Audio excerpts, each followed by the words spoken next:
दोस्तों, CG mystery channel पे आपका स्वागत है। आज के वीडियो में हम एक ऐसे हत्यारे के बारे में जानेंगे जिसने सिर्फ मज़े के लिए लोगों को मारा और हत्या के बाद वो एक खास निशान छोड़ता था। तो चलिए देखते हैं इतिहास की ऐसी मर्डर मिस्ट्री जो आज तक रहस्य है। कहते हैं कि कानून के हाथ बहुत लंबे होते हैं और अपराधी कितना भी शातिर क्यों ना हो, वो पुलिस के हत्थे चढ़ ही जाता है।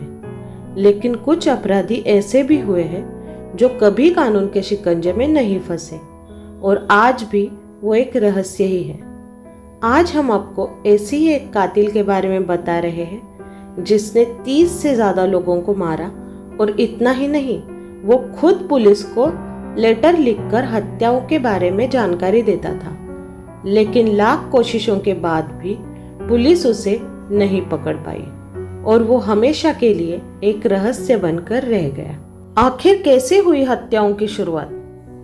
दरअसल ये मामला अमेरिका के उत्तरी कैलिफोर्निया का है, जहां 60 के दशक के अंत में और 70 के दशक की शुरुआत में एक सीरियल किलर की दहशत से लोगों में खौफ पैदा कर रहा था।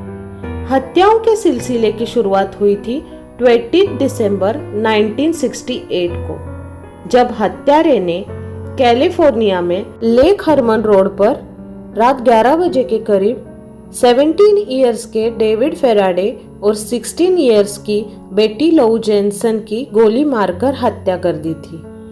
पुलिस उक्त मामले की जांच में जुटी थी, लेकिन अब तक हत्यारे तक नहीं पहुंच पाई थी कि जुलाई 14, 1969 को जिस जगह डेविड फेराडे और बेटी लौ जेनसन की हत्या हुई थी, उससे कुछ ही दूरी पर डेरलिन फेरिन नामक युवती और माइकल माउ नामक युवक को उसी हत्यारे ने गोली मार दी थी। इस घटना में डेरलिन फेरिन की मौत हो गई और माइकल गंभीर रूप से घायल होने के बावजूद बच गया। माइकल ने पुलिस को बताया कि हत्यारा 26 to 30 इयर्स का गोरा व्यक्ति है। पुलिस हत्याओं की इन गुत्थियों को सुलझाने में ही लगी थी कि उनके पास एक फोन आया। फोन करने वाले व्यक्ति ने दावा किया कि वही हत्यारा है और पहले की 2 हत्याएं भी उसी ने ही की थी। पुलिस को चैलेंज करने के साथ ही हत्यारे ने उस वक्त के बड़े अखबारों के एडिटर्स को भी लेटर लिखकर हत्या करने की बात स्वीकारी। इन लेटर्स में हत्यारे ने कुछ खास निशान बनाकर भेजे, जिसकी वजह से इस हत्यारे को ज़ोडिएक किलर कहा जाने लगा। हैरानी की बात यह है कि हत्यारे ने अखबार वालों को कहा कि वो उसके लेटर्स में लिखे निशानों को अपने अखबारों में छापे।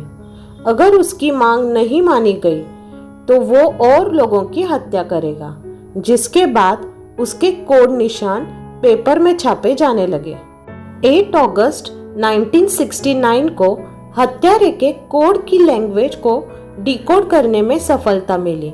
डिकोड करने पर जो मैसेज सामने आया, उसके अनुसार उसे हत्याएं करने में मजा आता है। हत्यारे ने लिखा था कि इंसान सबसे खतरनाक जानवर है। यही वजह है कि इंसान की हत्या करने पर उसे बहुत खुशी और संतुष्टि मिलती है। हालांकि इस मैसेज में भी हत्यारे ने अपनी पहचान नहीं बताई थी, जिसके चलते हत्यारा अभी भी पुलिस के लिए एक रहस्य ही बना हुआ था। इसी बीच 27 सितंबर 1969 को एक बार फिर से कैलिफोर्निया में एक 22 इयर्स की युवती सिसिलिया शेपर्ड और 20 साल के युवक ब्रायन हार्टनेल को हत्यारे ने अपना शिकार बनाया, जिसमें सिसिलिया की मौत हो गई और ब्रायन चाकू के 6 वार खाकर भी बच गया था।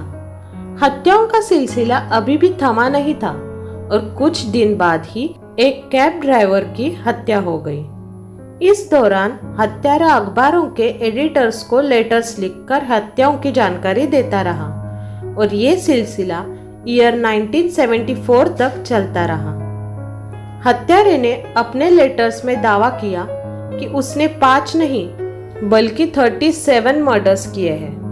हत्यारे ने लेटर में अपना नाम भी कोड में लिखा था। इसके बाद पुलिस ने एक स्पेशल टास्क फोर्स इस हत्यारे को पकड़ने के लिए लगाई, लेकिन पुलिस को सफलता नहीं मिली। इतनी हत्याओं और सालों की जांच के बाद भी पुलिस के हाथ खाली ही रहे। ईयर 2002 में पुलिस ने हत्यारे द्वारा भेजे गए खतों से उसका डीएनए सैंपल निकालने में सफलता हासिल की। दो ज़ोडिएक किलर होने की सुई 3 लोगों की तरफ घूमी, जिसमें से एक है earl when best junior. Junior का हुलिया हत्यारे से काफी मिलता जुलता था। खास बात यह है, अर्ल वेन बेस्ट के बेटे गैरी स्टीवर्ट ने ही ये दावा किया था कि उसके पिता ही वो सीरियल किलर है। हत्यारे ने जो कोड भेजा था, अर्ल का नाम भी इस कोड से मेल खाता था। गैरी ने इसे लेकर किताब भी लिखी है। हालांकि अर्ल का डीएनए लेटर पर पाए गए डीएनए से मैच नहीं हुआ। इसके बाद दूसरा शख्स है आर्थर ले एलन। दरअसल जिन अखबारों को हत्यारे ने लेटर भेजे थे, उनमें सैन फ्रांसिस्को क्रॉनिकल भी था।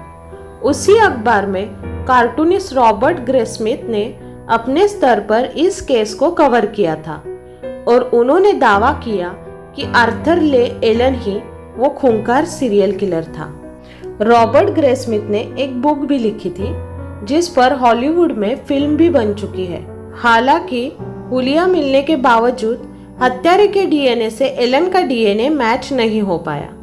हत्यारे ने ईयर 1971 से ईयर 1974 के बीच कोई लेटर नहीं लिखा। जांच में पता चला कि इस दौरान एलन भी बच्चों के शोषण के मामले में जेल में बंद था। ईयर 1992 में एलन की हार्ट अटैक से मौत हो गई। लेटर पर मिले डीएनए से एलन का डीएनए भी मैच नहीं हुआ। साथ ही उसकी हैंडराइटिंग भी हत्यारे से मेल नहीं खा रही थी। रिटायर्ड पुलिस अधिकारी हार्वी हाइंस ने दावा किया कि लॉरेंस केन वो सीरियल किलर हो सकता है। लॉरेंस केन उसी इलाके में रहता था जहां हत्याएं हुई थी। साथ ही 22 मार्च 1970 की रात एक महिला हत्यारे के चंगुल से बचकर भागने में सफल रही थी। जब उसे लॉरेंस की तस्वीर दिखाई गई थी, तब उसने भी लॉरेंस को ही पहचाना था। हैरानी की बात यह है कि लॉरेंस का डीएनए भी लेटर पर मिले डीएनए से मैच नहीं हुआ। इस तरह इन हत्याओं की गुत्थी आज तक अनसुलझी है।